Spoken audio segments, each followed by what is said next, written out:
Halo, jumpa lagi dengan kami Kopi Kanuku. Kali ini kita akan belajar budidaya kopi. Nah, yang pertama, untuk memperbanyak produksi buah kopi adalah membuang tunas-tunas vegetatif yang muncul di pohon kopi.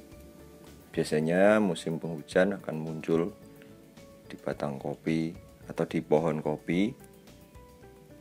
Tunas-tunas yang ke atas itu dibuang saja segera dan selalu dibuang karena akan menghabiskan nutrisi makanan.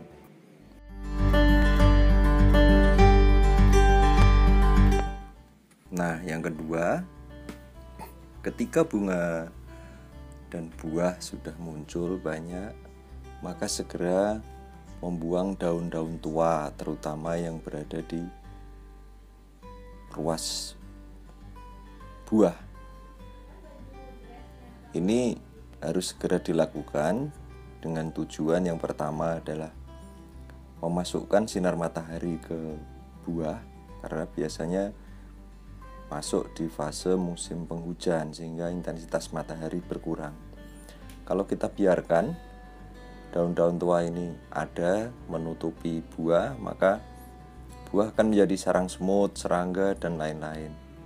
Nah, tujuan yang kedua adalah merangsang pertumbuhan daun muda yang akan membantu mendinginkan suhu saat musim kemarau nanti.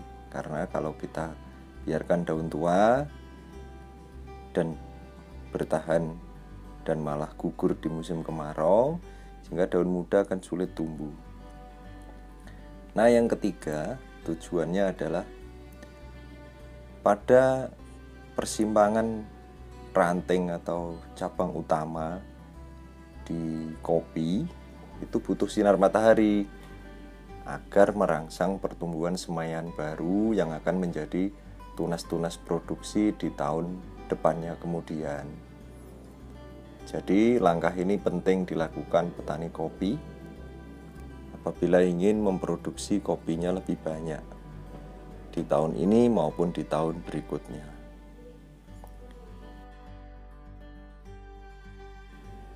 Lalu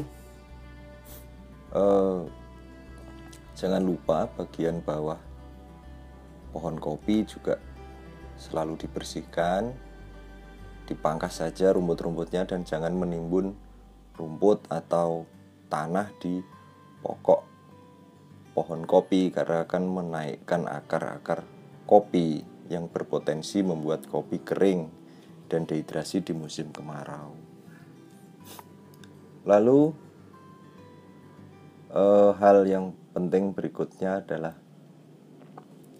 ini membersihkan dan memberikan sanitasi yang baik di kebun kopi kita, rumput-rumput dan lain sebagainya, sehingga kita bersihkan. Sebaiknya kalau rumput dibuatkan lubang di antara pohon kopi, lubang tanah ya kira-kira 10-20 cm,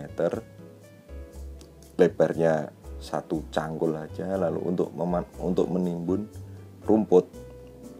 Nah, begitu rumput sudah ditimbun, kita beri kapur dolomit, lalu disemprot dengan dekomposter plus ditutup tanah, kita biarkan akan menjadi pupuk 2-3 bulan berikutnya. Itu pupuk yang alami, mudah, dan murah. Nah, ini salah satu contoh pohon kopi yang belum kami lakukan pemangkasan daun-daun tua. Nah, sambil mengecek kebun, kita lihat pertumbuhan kopi dan kita lihat sanitasi di bawahnya. Semakin bersih dari rumput akan semakin bagus. Tapi sebaiknya saat musim kemarau kita pangkas saja rumput itu setinggi ya kurang lebih 5 cm untuk mendinginkan suhu di bawah pohon kopi. Ini bagus Cuma kalau musim penghujan sebaiknya dihindari karena akan menjadi sarang semut dan jamur dan lain-lain. Jadi saat musim kemarau malah kita mempertahankan rumput untuk membantu mendinginkan suhu. Nah, untuk kawan-kawan yang berada di wilayah intensitas cahayanya tinggi, cahaya matahari maksud kami, jangan lupa memberi tajar-tajar untuk naungan pohon kopi, bisa berupa ya pohon residi atau petai Cina. Nah, kalau di kebun kami ini kami tanami selang-seling dengan durian, alpukat, petai. Jadi sambil menaungi kopi, sambil juga mendapatkan hasil yang lainnya. Nah, untuk di bawahnya supaya kami membantu proses atau membantu biaya operasional kopi, itu kami menanami jahe dan kencur. Bahkan di beberapa lokasi di kebun kami juga kami tanami singkong dengan jarak-jarak tertentu. Fungsinya dua, untuk menjadi naungan, dan singkongnya juga bisa untuk menutup biaya operasional. Selamat mencoba, terima kasih, dan semoga tips kami bermanfaat.